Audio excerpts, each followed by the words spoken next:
ಸರ್ಕಾರಿ ಹುದ್ದೆಗಳ ನೇಮಕಾತಿ ಪ್ರಕ್ರಿಯೆ ಆರಂಭಿಸುವಂತೆ ಸರ್ಕಾರಿ ನೌಕರರು ನಡೆಸುತ್ತಿದ್ದ ಉದ್ಯೋಗ ಸಮರಕ್ಕೆ ಕೊನೆಗೂ ಜಯ ದೊರಕಿದೆ.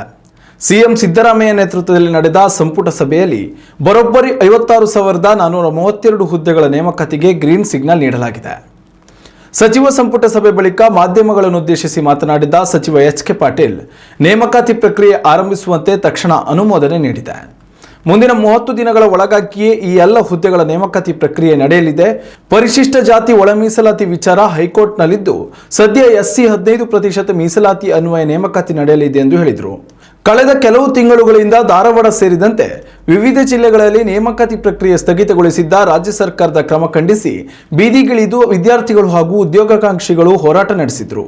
ಉದ್ಯೋಗಾಕಾಂಕ್ಷಿಗಳ ಆಕ್ರೋಶಕ್ಕೆ ಕೊನೆಗೂ ಮಣಿದ ರಾಜ್ಯ ಸರ್ಕಾರ ಈ ನಿರ್ಧಾರ ಪ್ರಕಟಿಸಿದ್ದು ಉದ್ಯೋಗ ಸಮರಕ್ಕೆ ಬಹುದೊಡ್ಡ ಜಯ ದೊರಕಿದಂತಾಗಿದೆ. ಉತ್ತಮ ಸಂಸ್ಕಾರಯುತ ಶಿಕ್ಷಣದೊಂದಿಗೆ VSS English medium CBSE school Udupi Muddur.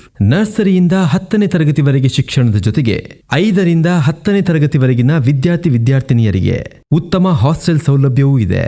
ನಿಮ್ಮ ಮಕ್ಕಳ ಪ್ರವೇಶಾತಿಗಾಗಿ ಈ ಸಂಖ್ಯೆಗೆ ಕರೆ ಮಾಡಿ.